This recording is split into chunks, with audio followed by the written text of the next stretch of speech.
So whenever you folks are ready, go ahead. Today is September 29th, 2014. We're here at the Black Mountain College Museum and Art Center in Asheville, North Carolina.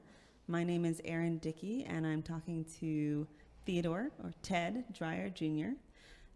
So Ted, you wanted to start off by telling us a little bit about your life.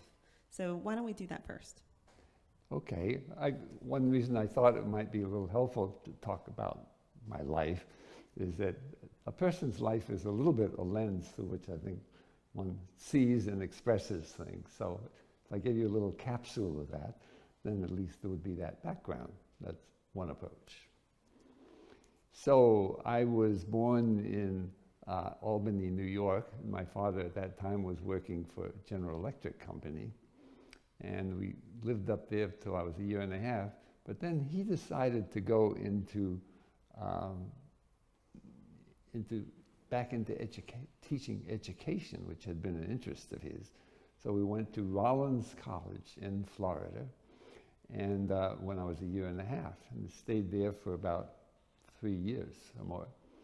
And as people who know the history of Black Mountain College realize, there was a disruption at Rollins College around John Andrew Rice's big outspoken problems that he raised. And so a lot of people resigned, and some people said, let's form a new college without trustees, where we run it ourselves. So a group of small people ended up in North Carolina, just a little bit east of here, where we are now, at Black Mountain. And that's where Black Mountain College started in 1933. So I was 4 and a half when I got there. That's just to give you a little bit of a background of that. So I grew up as a kid in Black Mountain College, and since we lived in the dining hall, since we lived near the dining hall and went down there, I didn't have to be with my parents for any meals necessarily, though we had some meals at home too. But I would sort of mix in with the whole community and became part of it, and even entered into some plays and things like that. So that was my childhood entry into Black Mountain. I felt part of that community. And there was the question then when I got to school age, where is this kid going to be educated? And so my parents wanted a kind of a good and a sensitive and maybe an artistically open education for me, and where was that going to be? So the solution was that the first grade I was taught by a student at Black Mountain with 2 other faculty kids, and that was fine. But then she left, so then public school. So I went down to public school in Black Mountain, and that was quite a different atmosphere there. And there was kind of a little bit of a aggressive hierarchy there, where kids showed who was tough and who was going to be the boss and who could push other people around and stuff like that. So I got pushed around. I said, help, hey, I'm not used to this. And tears came down, and I didn't know what to do. But then I sort of settled in and sort of, I had a nice teacher and then had a productive year. But it wasn't ever very comfortable in a certain sense. So my parents then arranged that I would go to private school in Asheville, along with a couple of other faculty kids, Asheville Country Day School. And that was small classes and friendly teachers, and I enjoyed that, and that was for the 3rd and 4th grades. And that was nice. And then there was also a disruption in the hierarchy of that school, and the head of the school was fired under parental pressure. So my parents said, well, there's a total unknown what's going to happen here. We better put him back in public school. So I went back to Black Mountain in the 6th grade. And by that time, I wasn't going to be pushed around quite so much. But I had an okay year, but it wasn't very stimulating exactly. So then my parents found that the Asheville Country Day School really had recoalesced and was doing okay. So then we arranged I'd go back there. So anyway, it just shows you I was hopping around quite a lot. But then there was the choice. Where does he go from here? So there were some boarding schools nearby, one of which was some of which were, I don't know, I can't remember the names exactly, but my parents were not too comfortable with them. And they decided to help me with an experiment, make an experiment, because there was the Asheville Farm School, which was a vocational school, half-day work and half-day school, that was then renamed Warren Wilson Junior College. And by the time I went there, there was 2 years of college. Eventually, it went up to 4 years. But we still worked half a day, every day. And the head of agriculture there was somebody that my family really respected, and had called over for a consultant to the farm at Black Mountain. And so when they decided to squeeze me in there, I actually boarded with them for a little while, and then they found a room in the school, in the regular dorm. And we usually got dumped out of our beds a little bit as just part of the introduction to the whole bond there. So, but that was interesting. It was so I worked on the farm there for the first quarter, and then for the next quarter I said, well, I want to try some other things too. So I got into climbing up telephone poles and learning to repair them and stuff like that. And that was kind of interesting. So that went on for that year, and it was sort of a mixed blessing, but I enjoyed it. But, and I, in a way, got a little bit huskier, and I'd also changed my name, which had started out Quintus, the 5th Theodore, and then my kid friends couldn't pronounce that, so they said Quintus and Kinney. So I grew up with Kinney, and then, but I said I didn't want to keep having that name. So when I went away to Asheville Farm School, I said, my name is Ted. So that's what we did, and that's when I grew into that name. And but there was not kind of the richness of education that my parents and I would have liked. So one of our students at Black Mountain had also been to the Putney School in Putney, Vermont.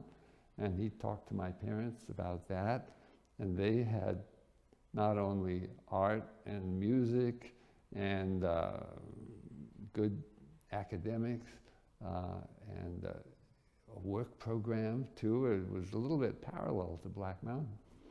So I managed to get into there and went there and graduated from there and did fairly well and enjoyed it and learned to ski up in Vermont in the cold weather. And then luckily got admitted to Harvard and Swarthmore and Black Mountain, and I chose Black Mountain for 2 years. Went there for 2 years. And I guess we'll talk a little more about that, but then when Black Mountain was going through a big disruption, I needed to decide what to do, so I then decided I would go to Harvard. And they first were wondering whether to give me any credit for what I did at Black Mountain or not for 2 years' work. So they first settled, compromised on sort of 1 year for the 2 years. And but by the time I got there, people had raised questions about that. So they said, we're not going to give you any credit at first, we'll see how you do.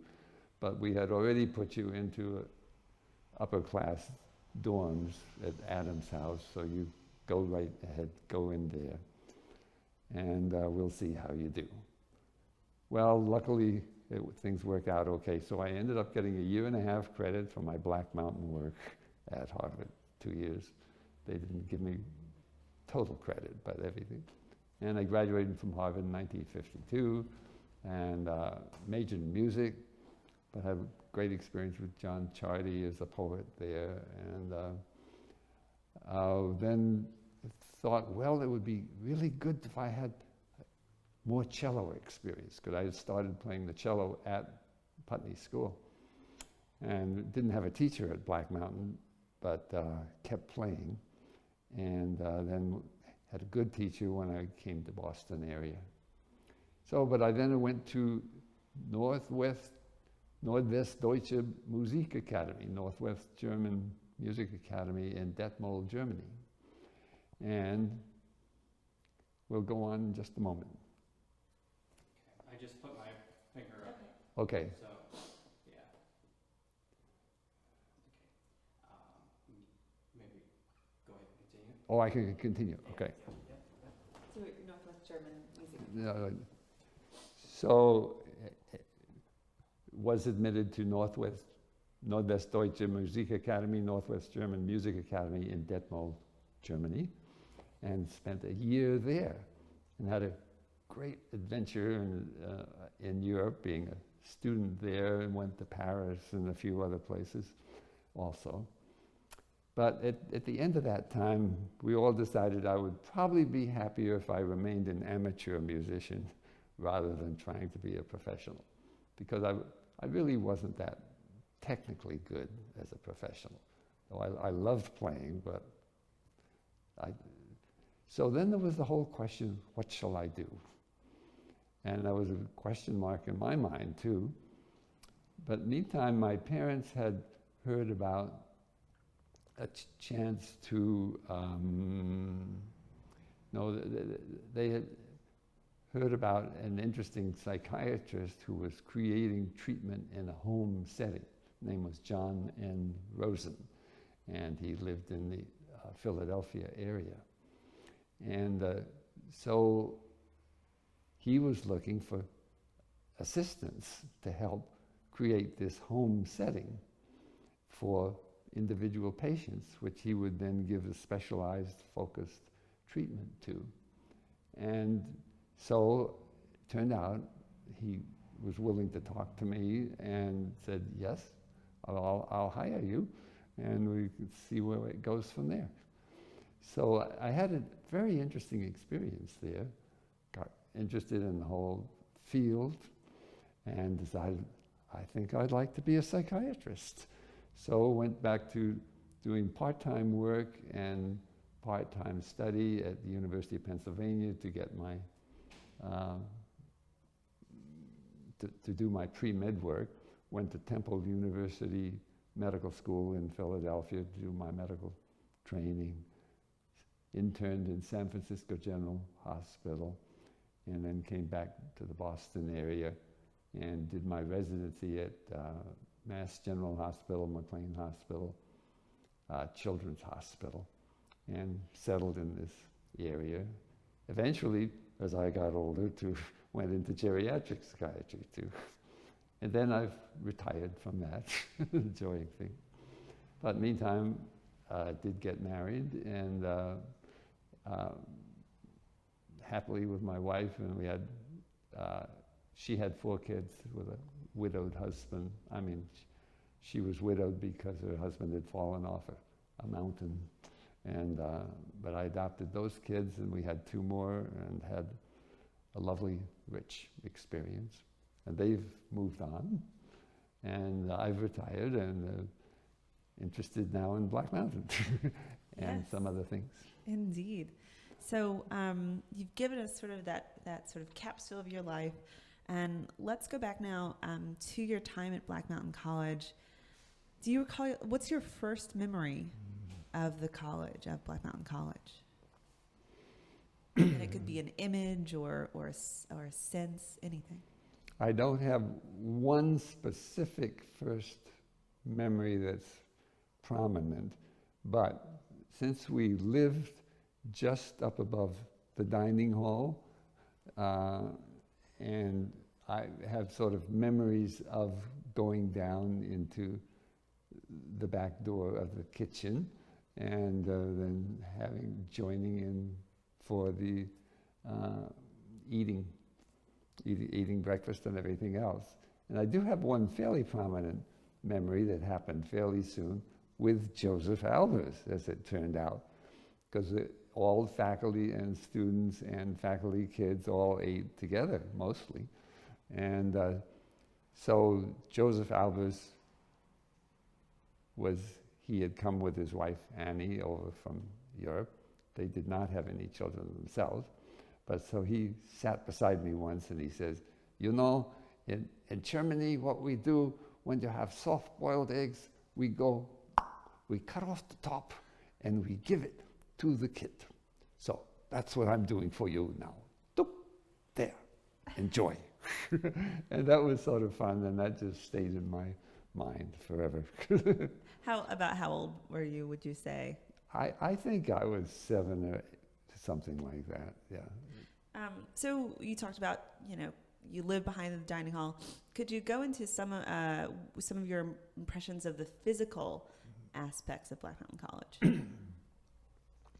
Well, it started out in Blue Ridge and had a lot of interesting kind of childlike explorations there. But, what's very striking, of course, is to be out on the porch of Blue Ridge Lee Hall, the big building there. And it's just a wonderful view. And people would just sit there sometimes, all of us, and just take it in. It was just very special. But then there was, in the lobby, there was a lot of sort of grouping around, and there would be meetings inside, or there could be meetings outside. And then between the back of Lee Hall and what no longer exists now, but there was a kitchen dining hall, and there was a whole little space in there, and that became kind of a community space. There was lawns to sit on. You could spread blankets and so forth. And in the back of Lee Hall, there's also, on the top of the first floor, there is a roof, a flat roof. And you can climb right up the fire escape. And all the students and a lot of the faculty would just lie there and toast in the sun. So it became kind of a nice combination way to have some fresh air, some warm sunshine, and to be part of a group too, if you wanted, or you could just read, or you could, mutter around, or just sleep. There was a great deal of freedom there. And then, but there was also, in between, there was this lawn, and the people would spread blankets and things like that there, and we were together looking at a couple of little pictures on those blankets where, since Alan Sly, who was one of the music teachers there, who got the whole community playing these bamboo flutes, because he says, you can do it, let's all become part of this. And so faculty and students and kids even would take advantage of learning to play these little flutes, which they gave group lessons in. And so on the pictures we were looking at, there was one picture where Albers was, my mother was playing a little flute to Albers, And my father was playing a little flute too, and my mother on a different picture. And that was all kind of fun, you know, and we kind of all joined in as a community in just a little adventure. Yeah. Like that. So you talked about other kids. What was family life like at the school? Well, Either your family life or that of others? yes.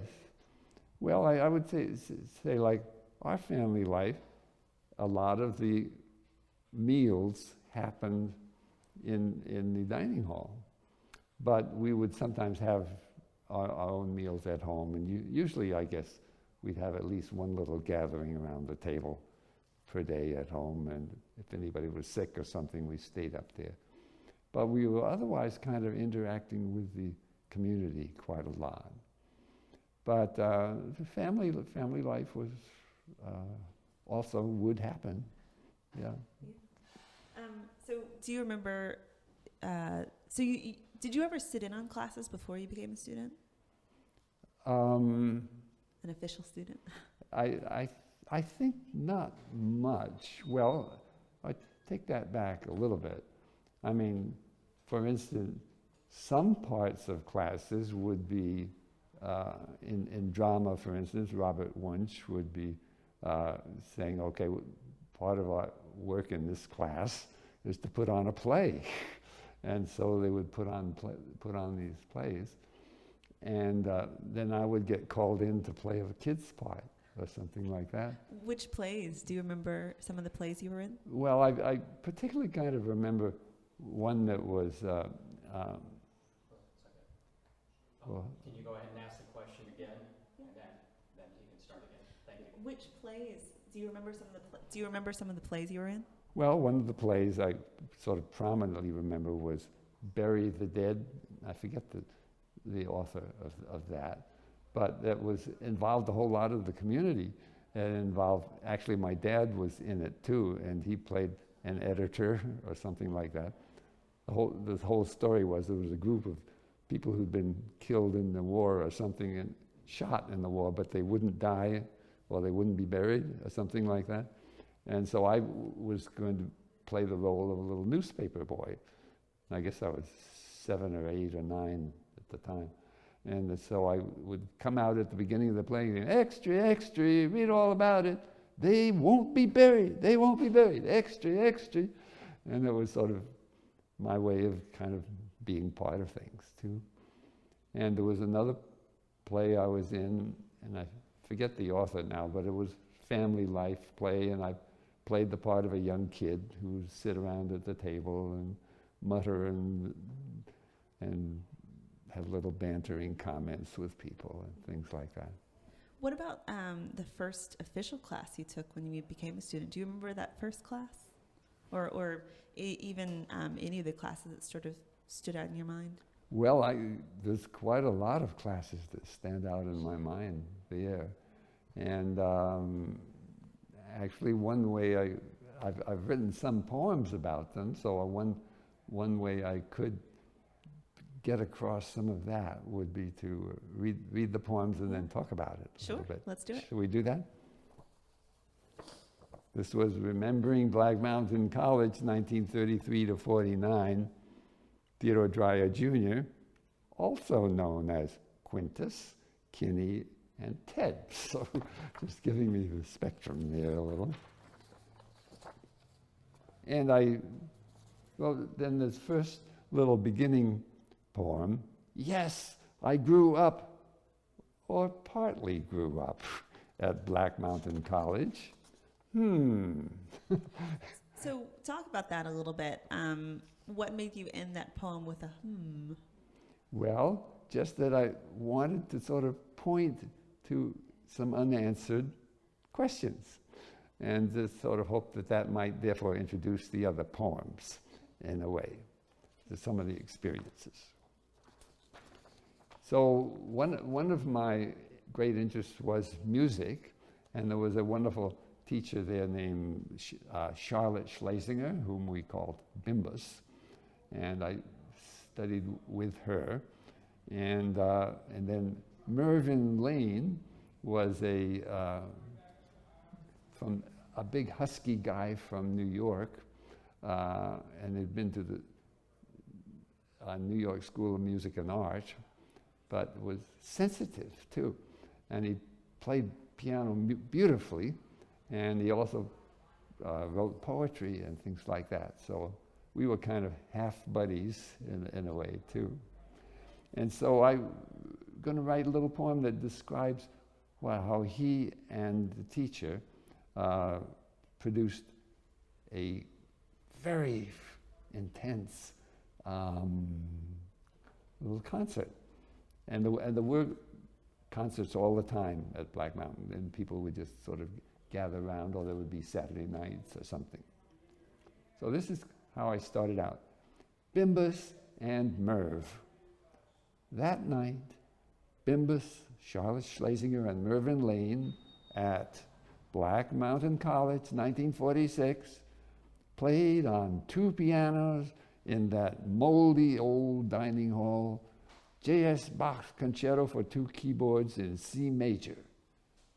Ooh, that last movement, the fugal entrances sparkling and surging ahead like trumpets in a symphony. Applause then, applause now. I'll never forget it. And the whole next day, people were just talking about it. You know, it was something just so intense and memorable about it. It was just wonderful. And even Merv himself, he was starting to repeat it to himself, and he wasn't playing it as well, as smoothly when he did it. Then he would sort of smile wistfully to himself. But it was just a wonderful, wonderful experience. And so my whole learning of music there was with Charlotte Schlesinger and also Erwin Bodke, where we listened to education or playings of Bach and Handel and Mozart and keyboard music and things. And lots of interesting things like that too. Yeah. And then you also took a class, or did you take a class with Charles Olson? Was he ever a teacher of yours? Oh yes, absolutely. So Charles Olson, he had come there sort of for a few weeks at a time the first year, when I was in my last year there, 1948, 49, I think. And I really, really enjoyed it. I guess it was in the fall he came a few weeks at a time, and then he mostly stayed the whole time in the spring semester. And it was really important and meaningful part of my life. And there's a little preamble to this poem that I will give you as a preamble, that I also had a wonderful teacher there named Mary Carolyn Richards, M.C. Richards. And that's where I sort of started out, and actually Merv Lane was in there too. And it was a fairly small group, but we were all invited to write some poems for that. So I wrote some poems. I guess I wrote a poem, and I was sort of wondering what to do, and I wrote a little bit this way and a little bit that way and whatever. And so when we came to reading our poems aloud in class, why, Merv Lane said, "Oh, Dreier, oof, I don't know what to say about this. I just, I won't say anything." Anyway, it obviously was not a well-written poem, but he sort of spilled out. So M.C. Richards said, well, I mean, people laughed too, and I laughed too a little. I mean, it was good-natured kind of stuff. And things settled down a little bit, and M.C. Richards said, well, okay, let's read it again. Let's read this. And she read it, and I said, well, I kind of think that I can see why Merv just didn't feel he could connect with that. But on the other hand, let me point to some of these other phrases, and I think there's a certain sensitivity here and a certain awareness, And I think I'd like to see that develop a lot. But when it comes down to it, I don't really see how this poem is connecting with something that's important to you in your life.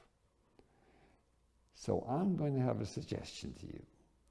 Write a journal and write it down every day. You know, what you see, what you observe, what you feel, and put it into words. And then just keep doing it every day. So I did. And I brought some other products of that back to the class, and she said, okay, good, keep doing it. Then she left. Charles Olson came. And so I was still writing this journal in a way. That was the main way I was doing writing. And I would write down sometimes what would happen in class where Olson and everybody was too. So then when we had to hand in some papers to Olson to look at, I put a little note saying, please do not read aloud in class, because I didn't want to embarrass myself or anybody else by what I'd written about what I was observing of what people were or were not doing. And so therefore, what he did was he kept that rumpled into his shirt pocket, and when he saw me coming out of the dining hall, he grabbed me and said, let's talk about it. So that's a long preamble, but that's why the poem sort of grew out of this little encounter. So this poem will now say. You ended with poem grew out of this encounter, so just pick up where you Okay. want to start. Sorry about that. Okay. So this poem is entitled That Moment with Charles Olson. He called to me on the path outside the college dining hall, and out of his scruffy coat pocket, he pulled the paper I had given him, now all rumpled. He looked me straight in the eye and then said, with his booming voice, listen how this sounds. You wrote, my heart is sad with thoughts. Well, we all feel that way, or we have felt that way, but I do not feel the words connecting with me or connecting with you. But over here where you write, Uli will go on feeling confident in Paris. I feel yes, connection. And I like the cadence of that line. It invites me to move with it. So keep on writing, and I'll see you in class at 2:00. So Charles Olson is sort of thought of as this outsized personality and this outsized body. As a young man, what was your impression of him? What did you think of him? I found him a friendly guy, very tall, and with a little bit of a twinkle in his eye, and he'd kind of get going in one line or going in another line of conversation or something, but willing to come back and listen and be responsive to what somebody else brought up and thought about too. So I liked him, I really did, yeah. And then M.C. Richards, she gave you that advice about writing your thoughts down and your observations down in a journal every day. Do you think that advice had, what did you take from that advice? Did it have any effect on your studies later or your life later? I think it was a very helpful advice because it wasn't just sort of writing in a diary, but I was asked to do it by a sensitive teacher who thought that it could be meaningful to me to do that. So it enhanced the kind of attention that I brought to what I wrote, I think, in that way. And I would maybe just write things down, but then I'd look at it and maybe write something else down to something. So your father, Ted Dreier, in addition to being a founding member and also teaching at the college, was also the college's treasurer, which certainly was not an easy job. So what do you recall of your father's attitudes towards the work that he was doing and how he approached it in those years? Well, that's a big question, and covers a lot of different experiences. But I feel at the core of it was a kind of enthusiasm for the project of having Black Mountain College. And then when there was this issue and that issue and this issue and that issue to deal with, okay, they had to be dealt with, but somehow we keep the college going. That's a good project, and it has great possibilities, and nothing is exactly to be known for certain how things will turn out one way or another. But I think there's some fascinating, talented people here, and somehow bringing us all together in a community, interacting with each other, that we can have a creative response to that. So that's one thing. Will you talk about your father? What was he like? He had, well, I'll make a few comments. I don't have anything clearly well formulated here. But he was basically a nice guy. He had various experiences and a lot of interests. And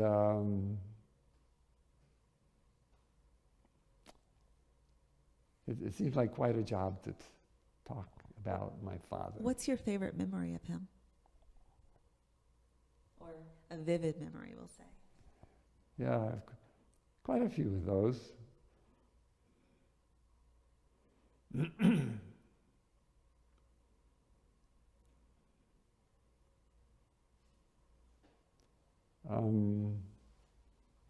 I suppose it's just hard to pick. It's more that things were happening in kind of a flow of interaction, and I wasn't ever trying to judge them over this is very special or not. But you know, he was a warm, good-hearted guy. We would go out and play, throw a ball back and forth. We would do things like that. He'd read to us at night. Do you remember any of the things he would say to you?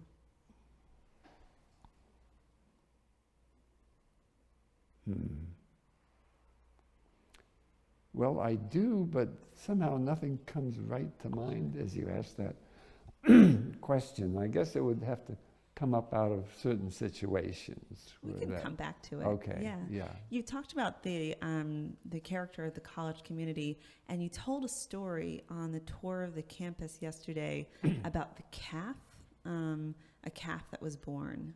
Yes. Will you tell that story? One of the things my dad did was to encourage the whole existence of the farm and the farm work, and he helped administrate that quite a lot too.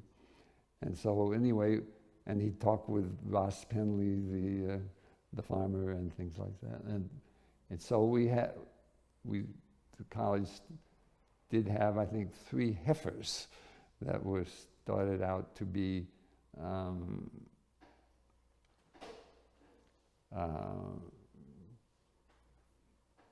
just part of our beef herd, I guess, like that.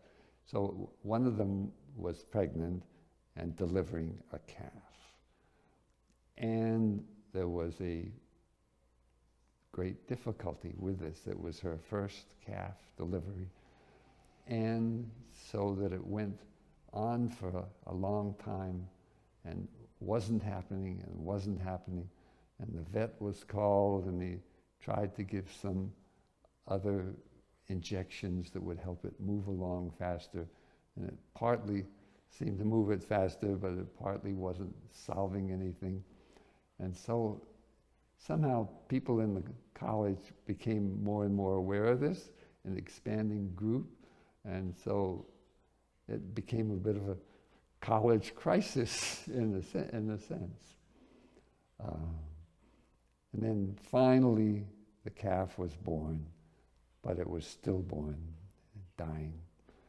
And so I just remember seeing it there, very clear, white, little,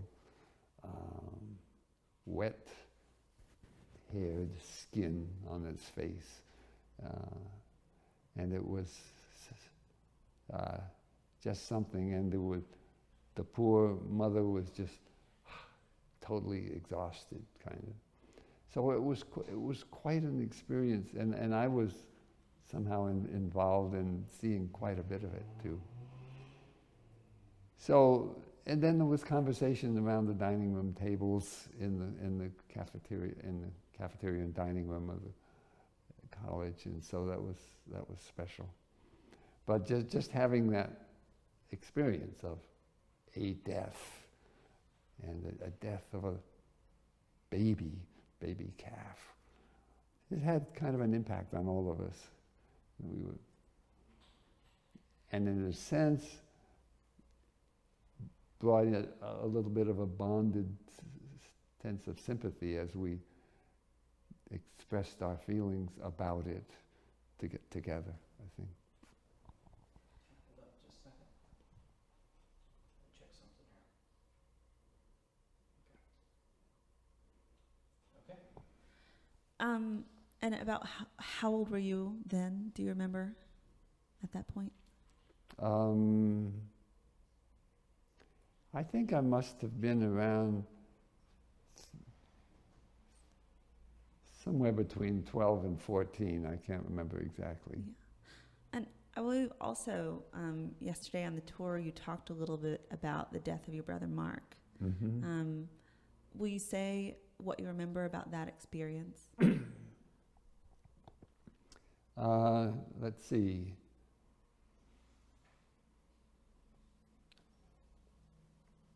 Brother Mark was 9 when he was killed in a car accident at Black Mountain. So I would have been around 12 then too.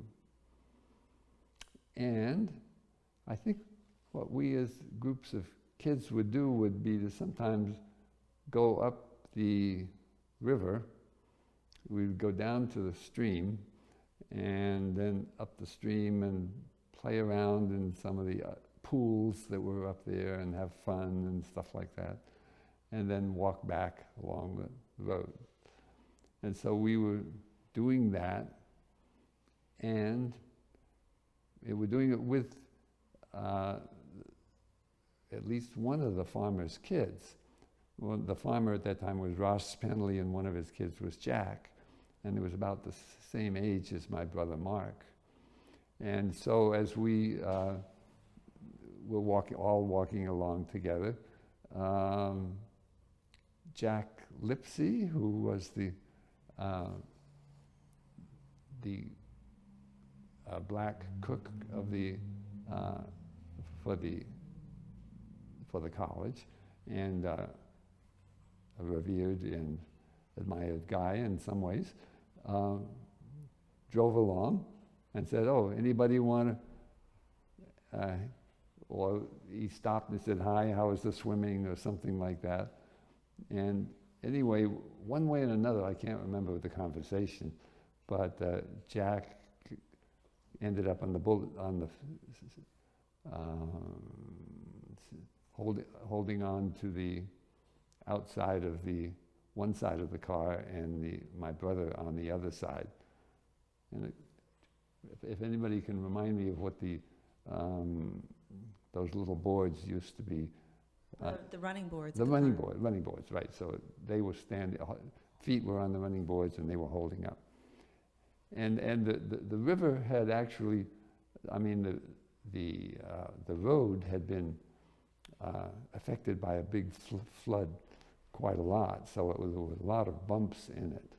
And so they drove off down, getting a free ride back toward the college, and I stayed, I think, walking along with maybe Gertrude and maybe my brother Eddie or something like that. But then it turned out, I guess, that something had happened. That car hit a bump, and I think turned over, I think, and on the side of my brother, and so he was killed. And so I didn't know that for a little while, and then when I came back, somebody had been sent up to direct us toward home and not have us see the big mess that was there. And so I then heard about it a little later. And that was a big impact, but it had an impact on the college too, because it was all part of a little bit, well, we were all, in a sense, almost a family. And the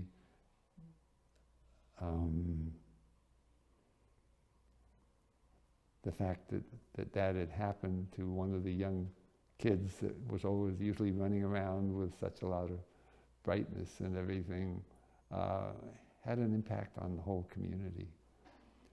And so there were at least a couple of whole community meetings about it, where it was talked about and people talked about him and his bringing out, his brightness, his sparkle, his this, his that.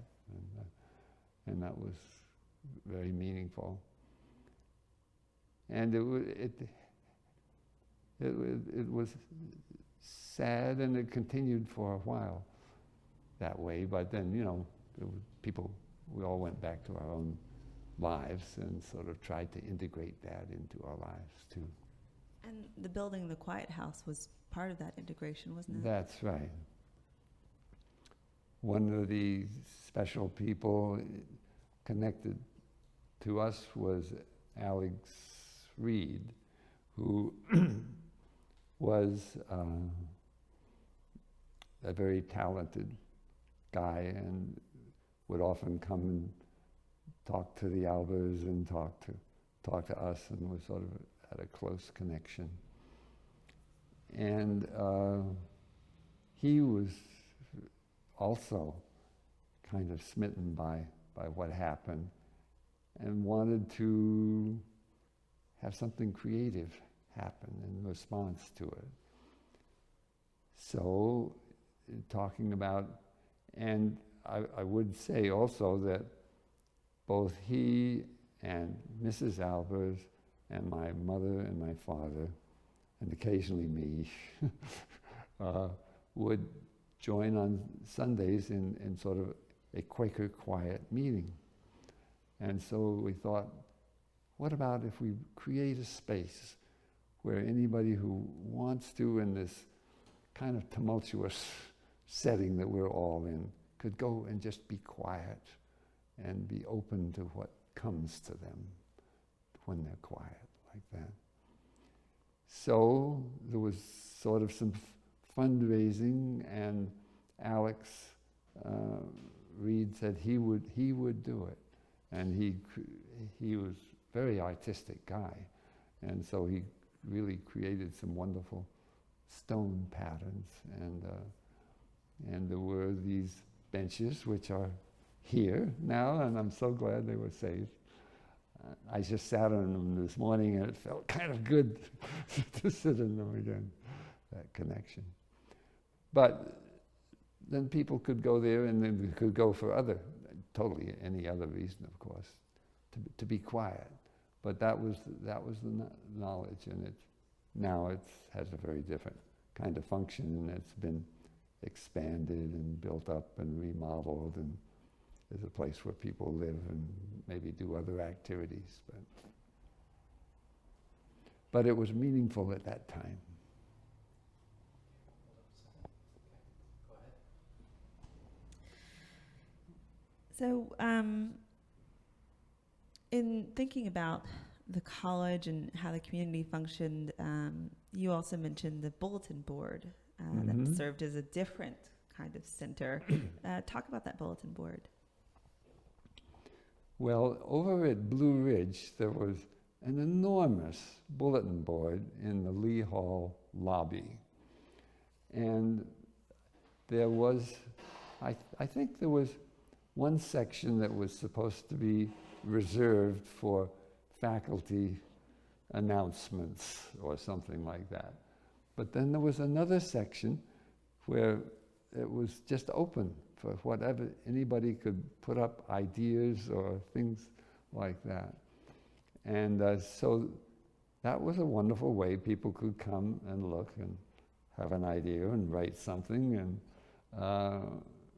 it became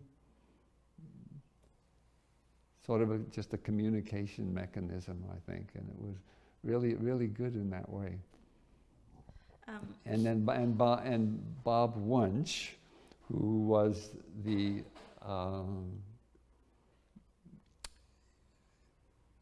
drama teacher, and who became rector after John Andrew Rice left, but who always was having a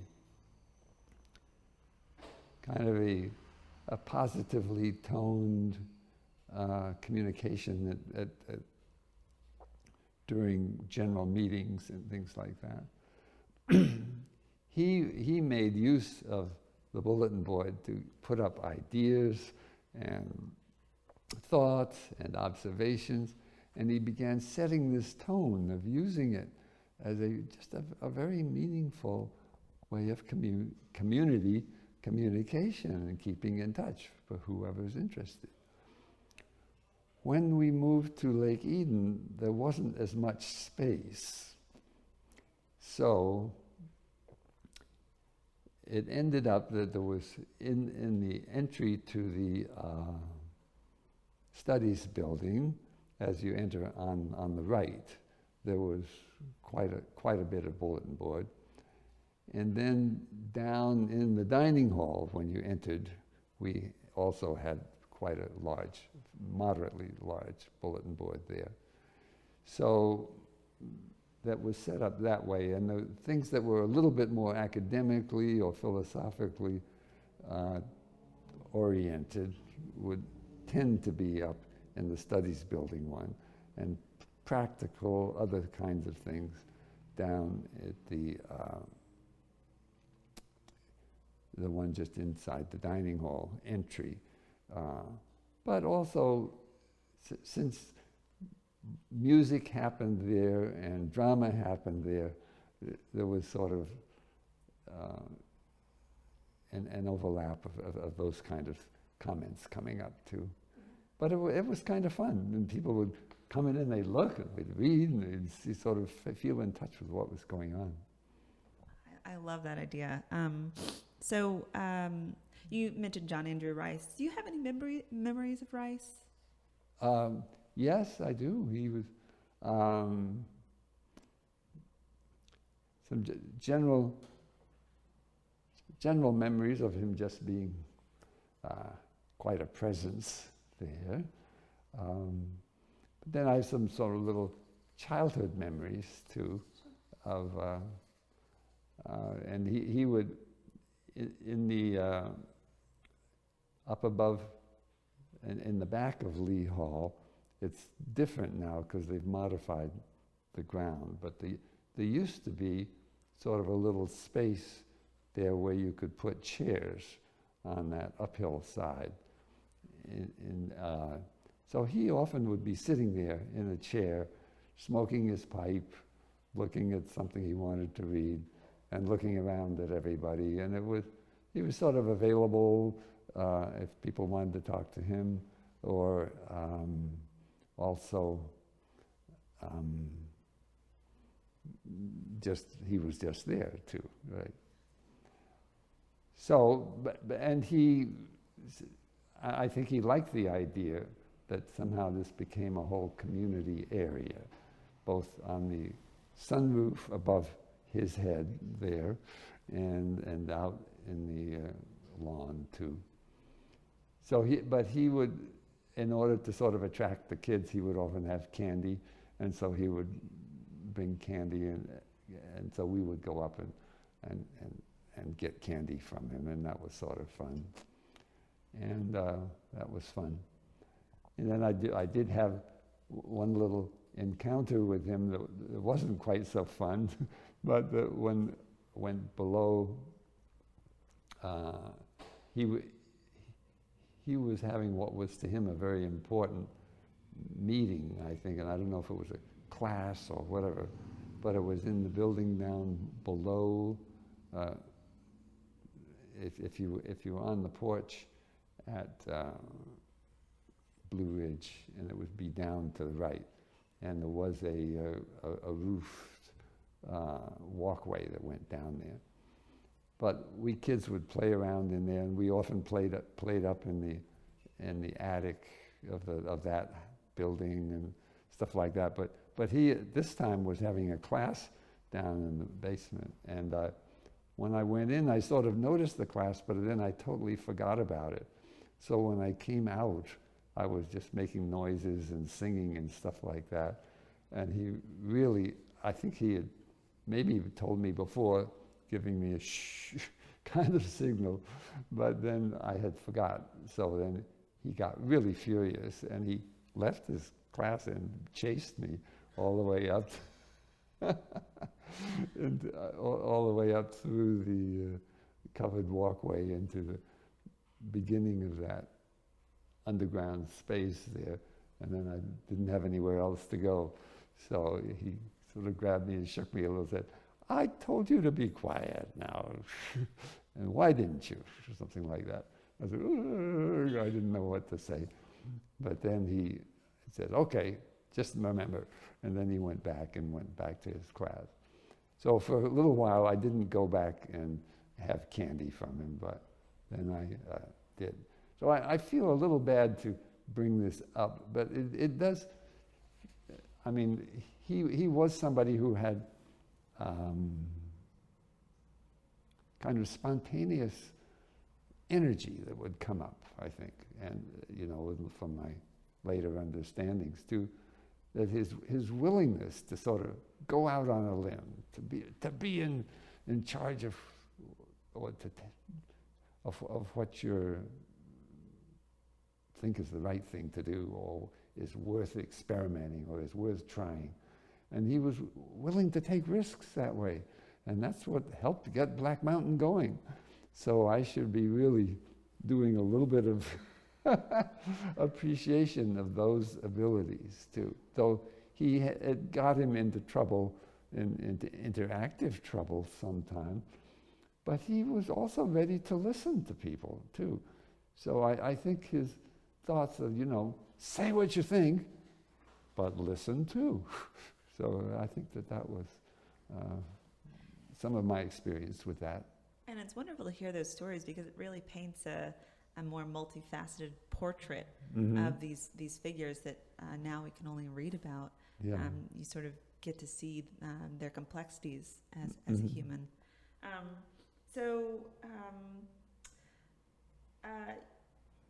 There was quite a few discussions, quite a few events that led up to both your father and the Alberses leaving Black Mountain College. I wonder if you might give us sort of your recollection of either specific events or the feelings that led up to those departures.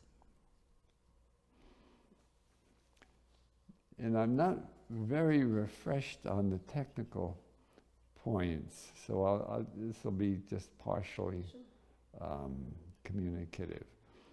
But there were, it was a hard time for the college financially. Of course, there was almost always a hard time, and then there would be particularly a group of people who would get gathered and sort of create a bit of a disturbance and say, well, if you don't agree with us, we're going to leave or something, and then they would leave. But my dad, I guess, particularly just felt responsible to keep this college going somehow. And it had become a little bit less rewarding for him in other terms, I think, and he a little bit tired from having put a whole lot of energy into it. But it was a very meaningful community to him too, also. So I wish I could give a little more comprehensive picture of this, but I think when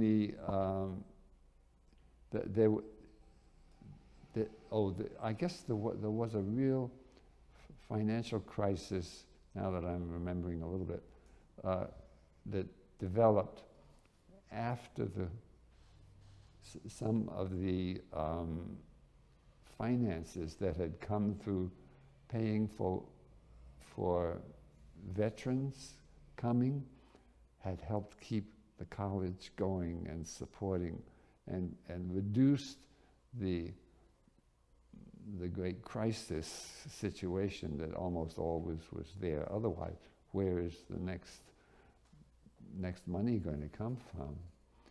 So I think that had started to taper off one way or another. And so there was a question, could the college go on? And I think my father even raised that question. You know, just a second. Could the college go on, and then just start after that? Go ahead. So there was a question, could the college go on? And okay.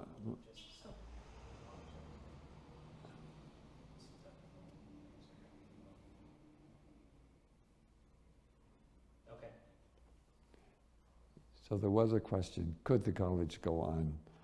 And I think my father said, well, I have to be honest with people and let them know that this question is even more imminent than it has been, though it's always been part of our atmosphere we've had to live with. It's even more imminent now. And so that created different, I think, quite a scuffle of, there was sort of panicky feelings on the one hand, annoyed feelings with the administration sort of not solving everything, and so then people would start to have these little meetings, separate meetings, and sort of certain factions kind of developed, or little certain groups, and because it was thought, well, if Ted Dreier isn't going to keep solving everything the way he as treasurer had, or the way he, when he stepped over to be briefly the rector, has, why then, then we have to, or how are we going to do it? So there was kind of a panicky, I think I would call it panicky, grouping and discussing, and it was always easier to sort of be critical and angry rather than to say, oh, how can we solve this together, or something like that. So tensions built up thereby, and I think that then this included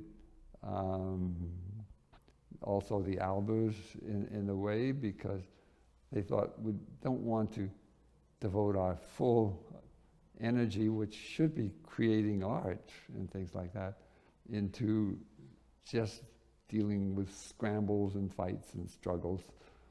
And then I think Ray Dreier got in there at one point too, and in a sort of a different way, and And he had a kind of good-hearted guy, I think, basically, but he would have these kind of temperamental emphases that would come up sometime.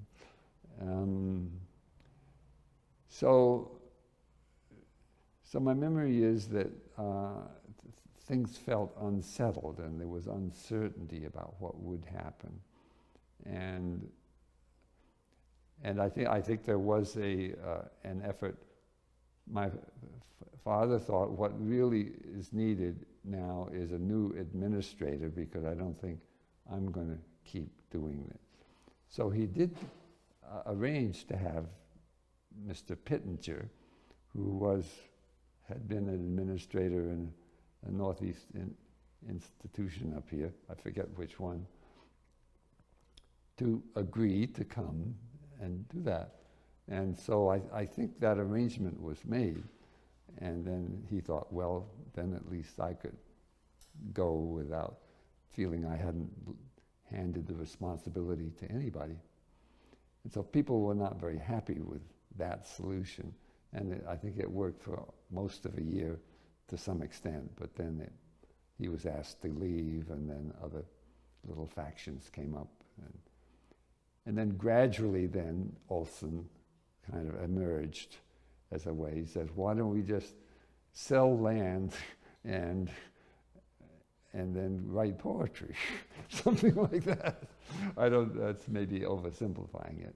But I thought, he says, there's a great many resources here, and maybe we can find a way to create money from them, and then still have the artistic and poetic life go on, which did work out for a number of years, I think.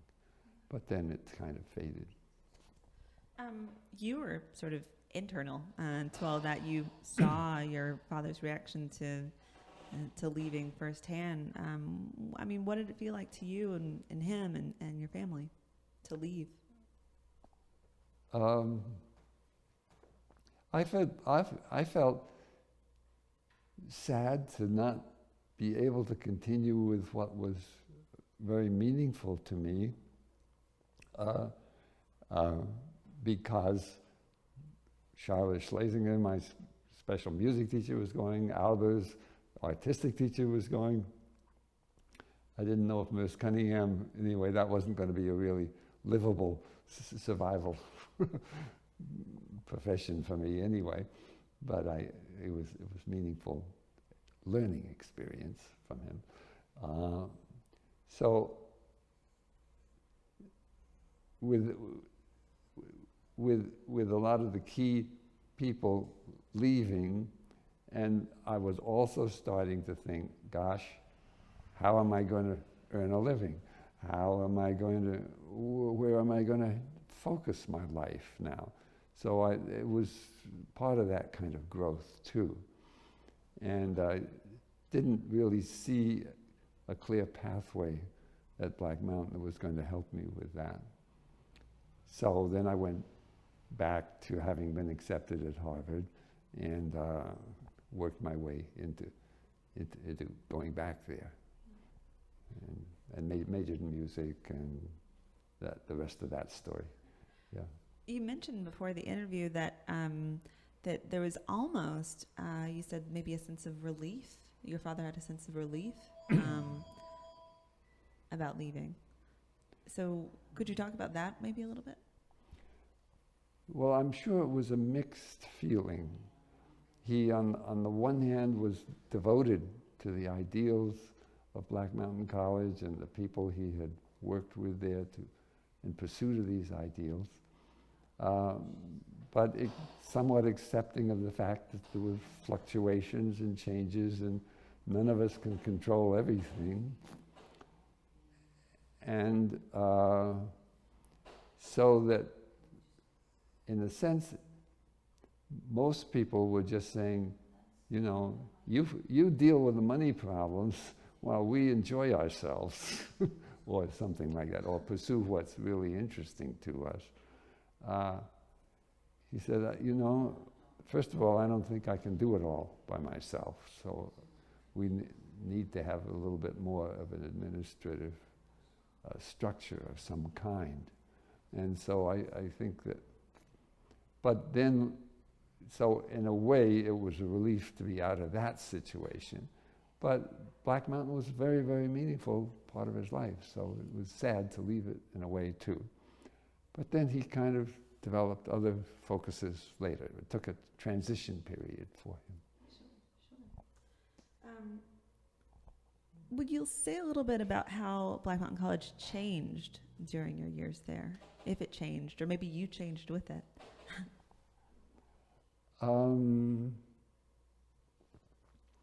Well, during the years that I was there,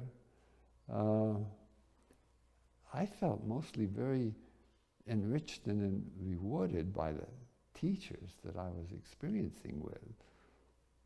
Wimber Schlesinger, Joseph Albers, Merce Cunningham, and then a whole bunch of others, Max Dane in mathematics, and giving me a sense of how you can be enthusiastic about mathematics, which instead of just drilled down by it. And Erwin Bodke playing along with, sort of really enjoying his the music he could bring into the keyboard that way. And even Ron Thaler, who had been a treasurer for a while, but also taught Latin and was willing to sort of help me enjoy Latin and learn Latin and learn to some of these things I had been singing without really knowing the language too much. It was found enriching to me. And so there was a great resource of people and teachers there, which I was mainly focused on. Now, there was then, at the end of the last year that I was there, the spring of 1949, this kind of growing panic. But since I was son of Ted Dreier Sr., I think I was not included much in the student discussions of that. Though once in a while somebody would say, I really think you should at least know that we are wondering about what's going to happen in the future here, and that what's going to happen, and if your father isn't here, what's going to happen, and or should he be made to leave, or something like that. So I think that when he was actually then asked to leave, that it was a relief. That was, part of it was a relief to him.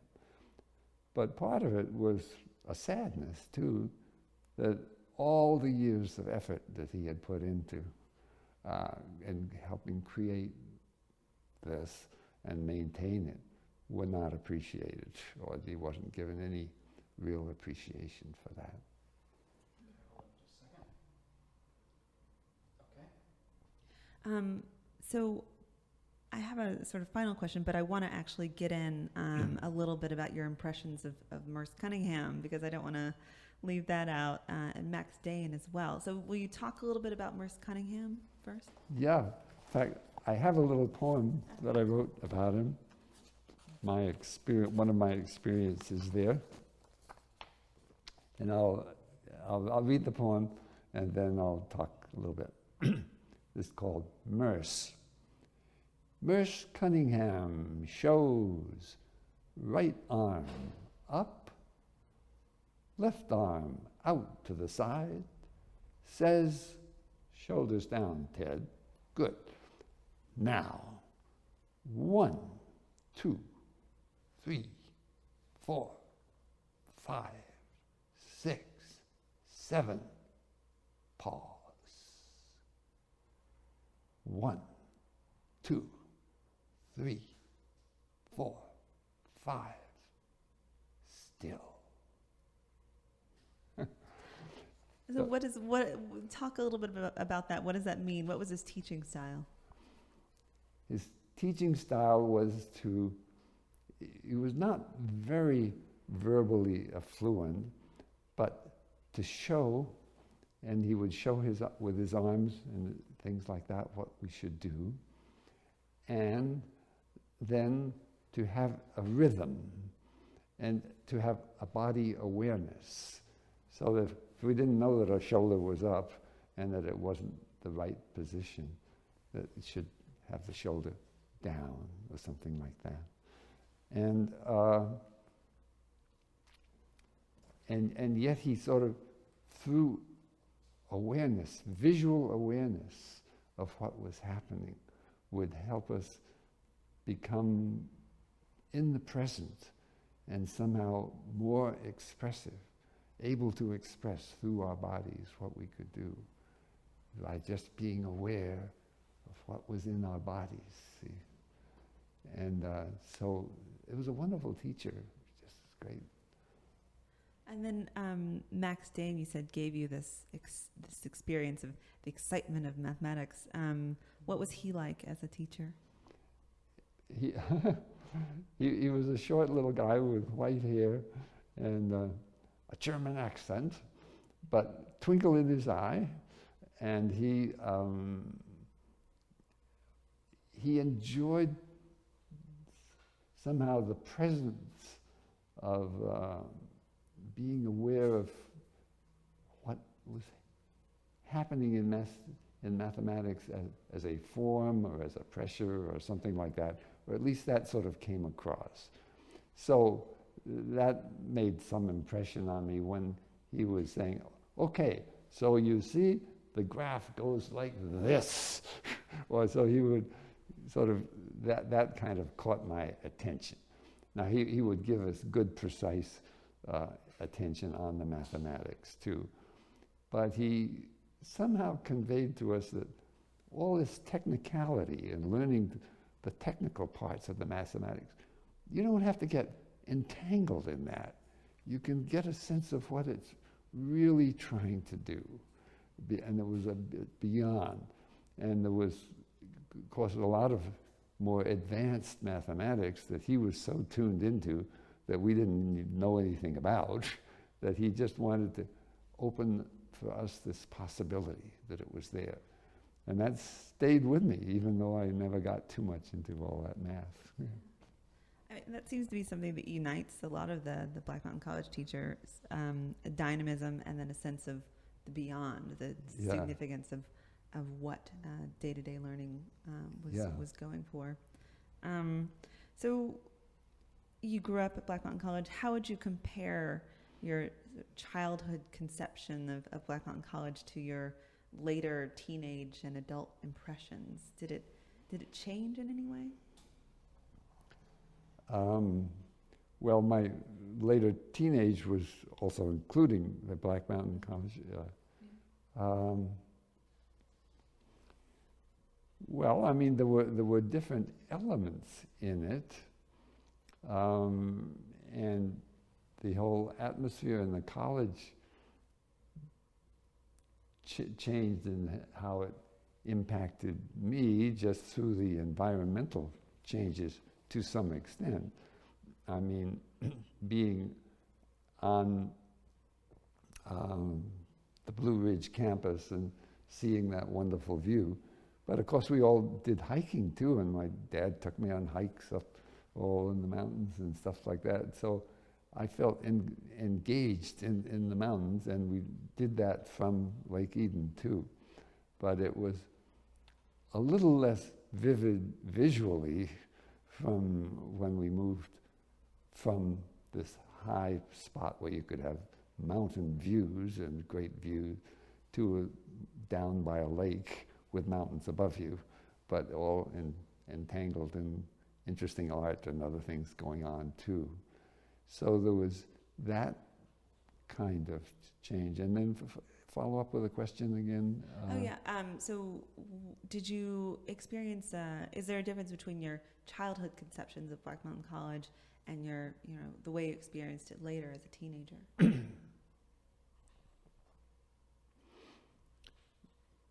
Well, I mean, as a teenager, I felt I could get in and be engaged much more. So that when I first went as a young teenager to over to the Lake Eden campus, I was able to, I learned to drive a dump truck and took the, and that helped save the farm money. And so I was welcomed by that little brief corner of administration. And so that was fun to sort of really get in there and learn to do that. And I also went in and learned to brush down the beef cattle and stuff like that, and joined in with the farmers. And then I had my pet goats, and I, kept asking the farmer little guidances for them, as things like that. And then I had to come over and milk them, and I felt part of that whole thing a little bit more by being part of that. And Molly Gregory, who was in charge of the shop, as well as also in charge of the farm for a while, and things, had administrative roles as well. She welcomed me into the shop and taught me how to use a saw and use a power saw carefully and all these kind of things. So I felt I was sort of growing up and learning that kind of thing. So then how would you maybe compare those impressions to your recollections now? What about, what you learned at Black Mountain has stayed with you or influenced the way that you live your life? Well, it encompasses quite a few things, I think. One general impression is that one doesn't have to be sort of narrowed down in one selection of interests, so to speak. That one can enjoy art, one can enjoy music, one can enjoy dance, one can enjoy driving a dump truck, there's so much of life that one can just be part of. And that Black Mountain helped me experience all little corners of these various things. And I thank it so much for doing that. And that has kind of stayed with me as I became more specialized and focused in other ways. But I've continued to enjoy hiking and stuff like that. And I continued to play the cello up until just a few years ago. I and my wife now still singing the Harvard Radcliffe Chorus. So we're right into music still. And so it, I just feel it opened me up to being sensitive and able to enjoy lots of things.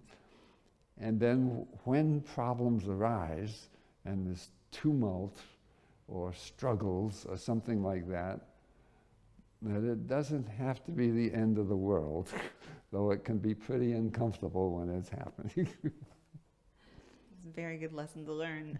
Is there anything that we haven't talked about that you would want to talk about or cover before we... Oh. Just a second. Change my card out, guys. Just pick back up with the...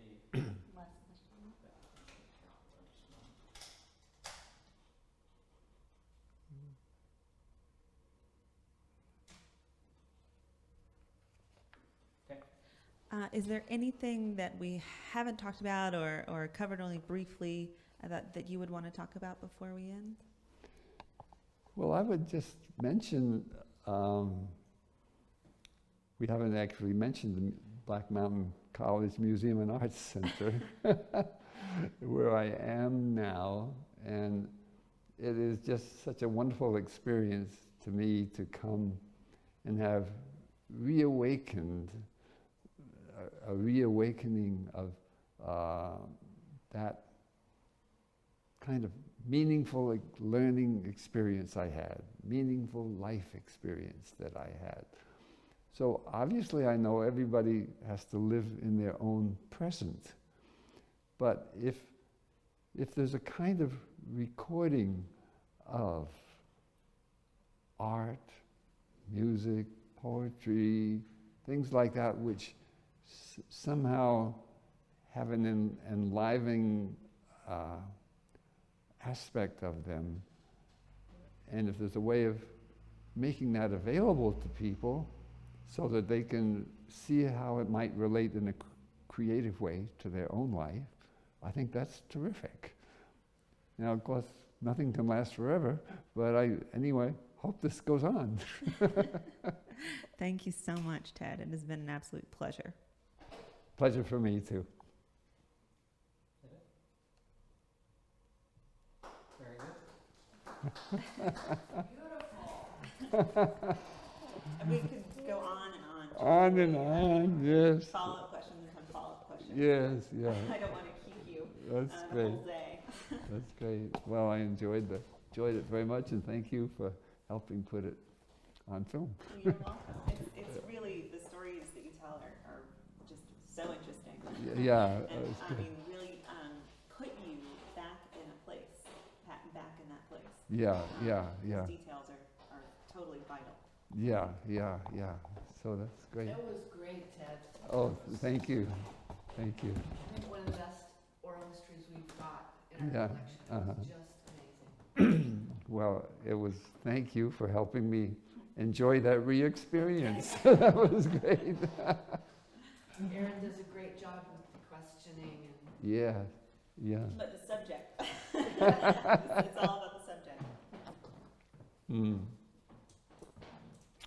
Well, this whole experience has been just wonderful to come back and get re-enriched with everything. we have this permission form, if you would be willing to sign it. We will send you a copy of this once we have it. All We'll send right. you a DVD. I would appreciate that Yep. very much. And then if you want to place restrictions on our ability to, use the interview, you may. Yeah. There's a place for you to do that. Okay. Restrictions. Okay. Basically, for our purposes, we like to make them available to researchers and Yes. students. Yeah. And when we transform this space to the Center for Black Mountain College Studies, we'll have all of our oral history reading or interviews available for people to access here, listen to, learn from, and we may eventually be able to get them up on the website. That's Yeah. our long-term goal. Yeah. So there's really no commercial use for them, though the women who made Fully Awake, have you Mhm. seen that I documentary don't about think Black don't Mountain College? think I have. They looked at our oral histories and actually used a couple of them in their film Yeah. or excerpts, but it's not a commercial use. Yeah. So anyway, you feel free to restrict it as you feel the need to. Most people don't place any restrictions Yeah. on how we can use them, but Yeah. I want you to feel free to do that. Thank you. Maybe I'll read this and Okay. then maybe ask you Absolutely. some guidelines.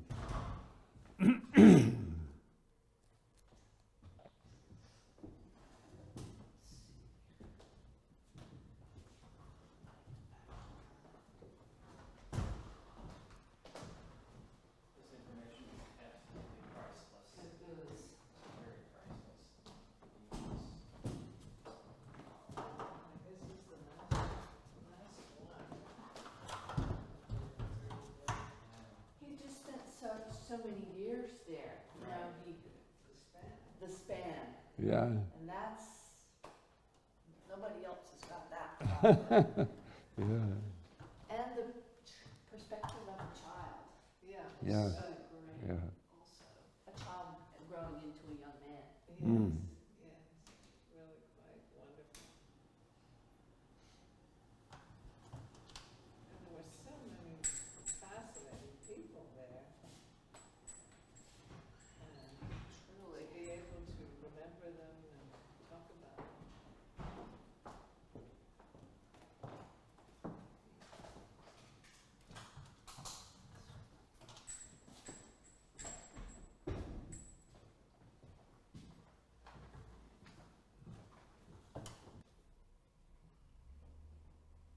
Things should have changed, so we should be good. You want to go ahead and speak a little bit? How does it sound from here? Sounds Okay. great. Sounds great. So So you wanted to read a poem about Albers. Why don't you go ahead and do that now? I did want to read a poem about Joseph Albers, and there's Annie Albers too, of course, but that was such an important part of my experience at Black Mountain, and I want to express it. This is a very short poem, but it will try to get at part of the essence of what I experienced with Albers. New vision at Black Mountain College. This I learned from Albers at BMC. Be aware, yes, be aware.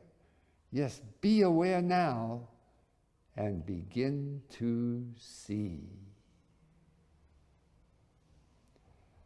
Albers had this way of just bringing us into the present and what we could see now. And that fitted in with the whole approach at Black Mountain College to some extent. But one way he would get us to see that is, I think once, he would quickly set up a drawing class where we'd all draw a model that he had set up in a certain position, and he put the head way down below the shoulders. Then we'd look at all the papers, and whoa, some of the heads are above the shoulders.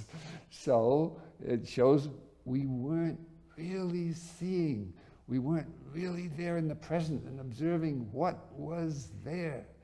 And he came back to this again and again, and it was such a vivid part of the learning in his class and that kind of thing. And it brought this great enthusiasm to it. And he would show us things, and this color here and this color there, and it affects that, you see? And he would give us tasks that we should affect influencing of colors. And I made some little X's of just paper. It was paper colored, so we knew that it was the same color, but then we would put it on contrasting backgrounds and see how different we could make it look. And I did that with some little X's, and he said, very good, wonderful, you got the point. And we learned how to do that, and he engaged all his classes that way, and it was just wonderful. And then he had other classes, Verclair classes and things, where we would bring in things from outside and see how moss and rocks and smoothness and everything could see. And then when we walked outside, our eyes were opened in a new way, in a new presence. So he brought a lot of that to the college, and it was just such a big thing, and it was wonderful. And what about Annie? And Annie was, once she brought the weaving, of course, and she was intellectually a little more sophisticated in her language, but also very sensitive, and she had a sense of humor too. So they were a wonderful combination somehow. It was great. I didn't work so directly with Annie, but Bill Reed did, and made these wonderful, tactilely sensitive woven materials, and that was with the color and the texture interacting, and she brought that awareness to so much of the college community too. So that was really great, yeah. And then another woman who was a dynamic force in the school was your mother. Will you talk about your mother? What was her name? My mother, also a dynamic force in the school, Barbara Loynes Dreier. And she had no official position, but she was very present and very active. And she would have tea and invite important, relevant people to tea, and they would have wonderful conversations there. And she was somebody that people could turn to almost as a counselor, because she was so present and so understanding and so imaginative and so wanting a positive outcome to come. And so it was fun. And then she became very engaged in the community too. We have a picture of her when there was a costume party, when we were all supposed to make costumes that would somehow vividly change us or vividly show something of interest. And she had this great aluminum headgear that Joseph Albers made for her, and she wore it, and it was a great success at that evening costume party. And it was a wonderful way that somehow the whole community got involved in enhanced awareness of art, enhanced awareness of what we see now. It's not just what we've been told is good, what we've been told is important, and that we should feel thus and that, but be aware. What do you see now? All right, yeah, okay, all right, you told me something I didn't know, said the teacher or something. You observed it. That's good. Keep observing. Keep being right here now, in the present. So that was one of the things Black Mountain brought to us. And it was so great. Anything else? Have you spoken about particular students who you developed close relationships with, friendships with? Well, there were a lot of students that were important. One was, that comes to my mind pretty quickly, is Alexander Reed, also known as Bill Reed, who was an artist and who was a friend of Albers and of our family in particular. But he just was very creative, and he would take, for instance, a stone and paint on it a wonderful picture of a fern or something like that, and he gave it to us, something, and we have that, and it's just very beautiful somehow, and it enhances that stone. And then he went on, he became a teacher at MIT and art and things like that. But he was special. Then there was just a great variety of students. There's a whole variety. There was Bela Martin, who played Death in, what was that poem? Danse Macabre. He was the lead figure in that. And he was a big, husky guy who, because he didn't want to have a narrow football player's life, decided not to go and be a football hero somewhere, but came to Black Mountain to enhance his artistic sensitivity. And he joined in everything there. And he played Danse Macabre. And I was in that poem too, so this, I became part of that too. And it was just wonderful, being right in part of it too. It was great. And there was just lots of people, lots of lady people too.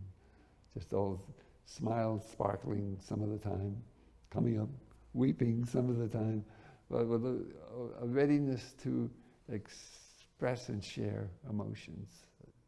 That was lovely there. Have you all talked about the summer of 1948? Were you there at Black Mountain during the summer of 1948 when Buckminster Fuller? Oh yes, sure. What do you recall about that summer? I loved Bucky Fuller. He was lots of fun, and he joined in that evening performance with Merce Cunningham too, who I was studying with too. But Bucky was great. He could just speak endlessly for hours, but he had this imagination, and he created these, this sense of space and encompassing everything. I forget a lot of the details of his architectural mastery, but I remember seeing that he engaged people in trying to create these structures, and that was fun too. I really enjoyed him, and he was part of the community, very much part of the community, pitched right in, joined the plays and things like that too. Anybody else? Anything else we've forgotten? Well, Black Mountain was a special experience for me, and it's been just lovely to refocus on it and rethink about it and awaken it.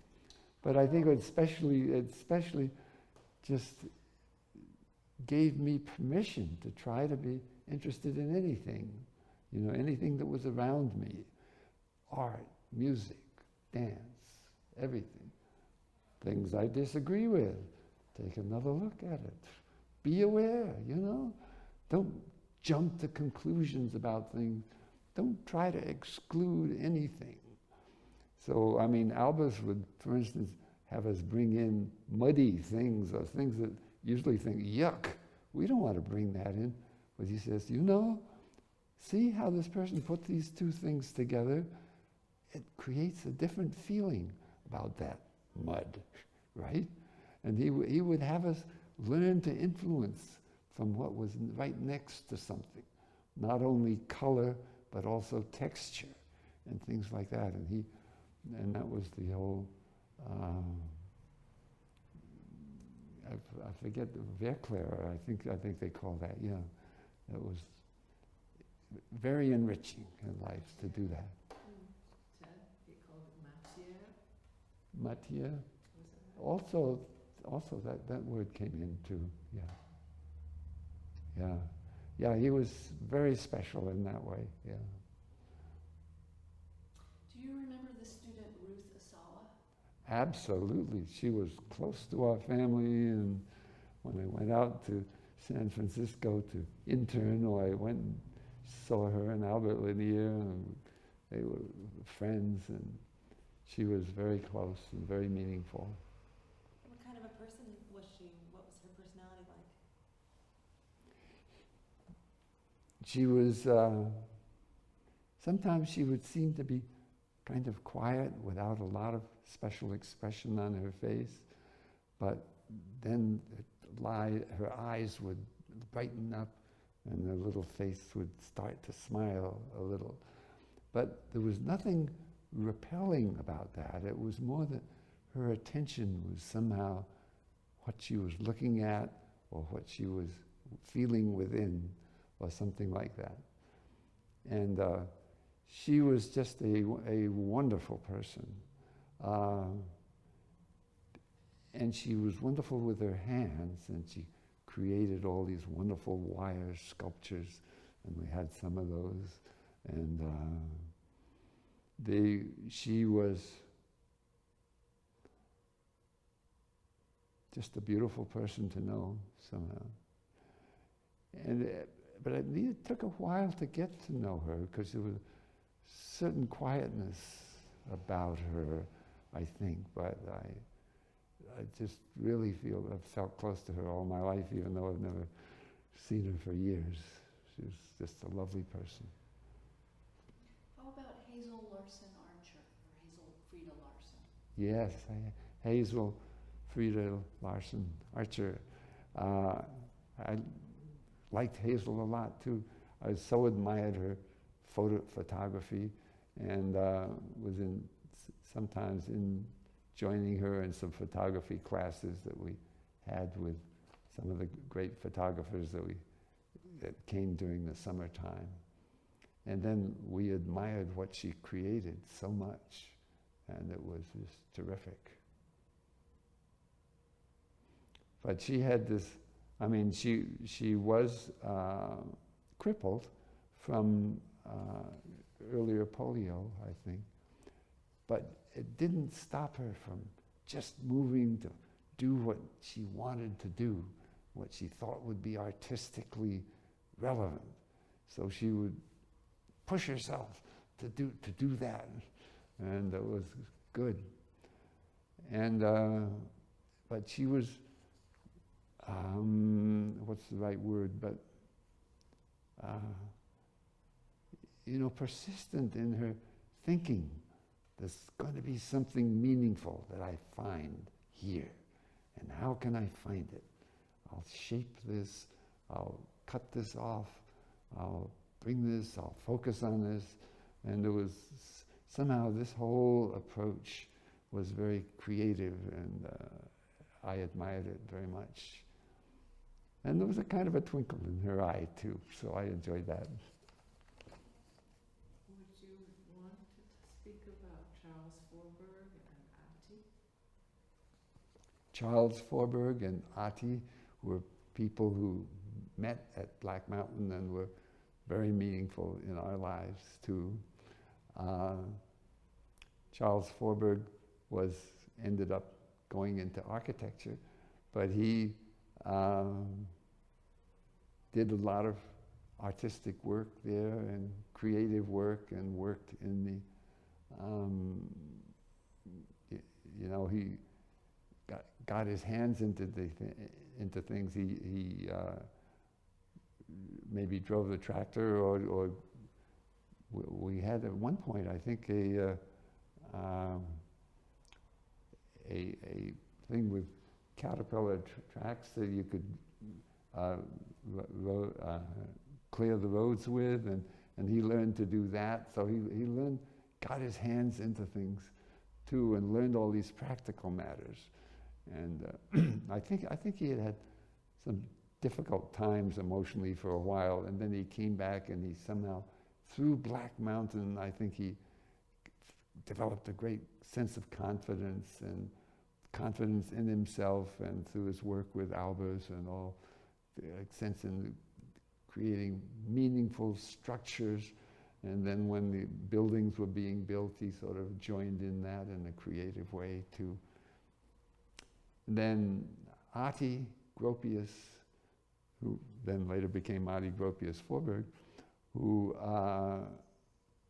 she was just a delightful, talented person, and close to our family too, and sparkling, and very imaginative in the colors that she would produce in paintings, and so dynamic and so interesting and lovely too, and became close members of our family. Even was a godmother of one of my brothers who died later, or something like that. But close family members, and we knew the Gropiuses too, so it was nice connection. But she was one of the very special people at Black Mountain, and since I knew her a little, and when I first went there as a student, and then we were all, I kind of, and she was going with Charles at that time, I sort of would sit with them some of the time at a concert or something like that. I felt a little bonded, helped me move away from my parents to sort of be connected with them a little, and that was fun. But I mean, I could move around to other places certainly too. But that was sort of fun. We felt a little bit of sort of semi-family-like things together, so that was good. Anybody else that we're thinking of? Ray Johnson? Yeah, I remember Ray. He was fun too.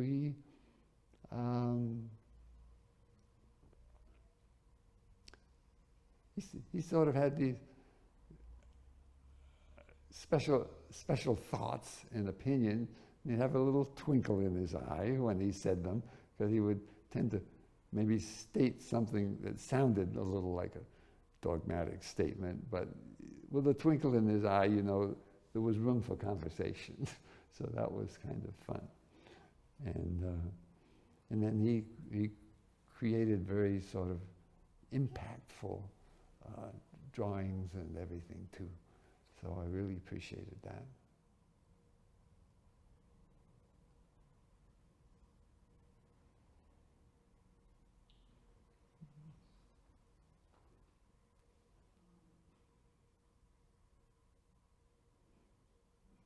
Todd's here.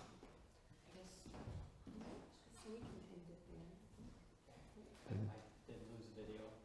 Thank you, thank you. But the audio was, yeah, so, I mean, yeah. Excellent. So we would, in any sort of finished piece, this would go in the center.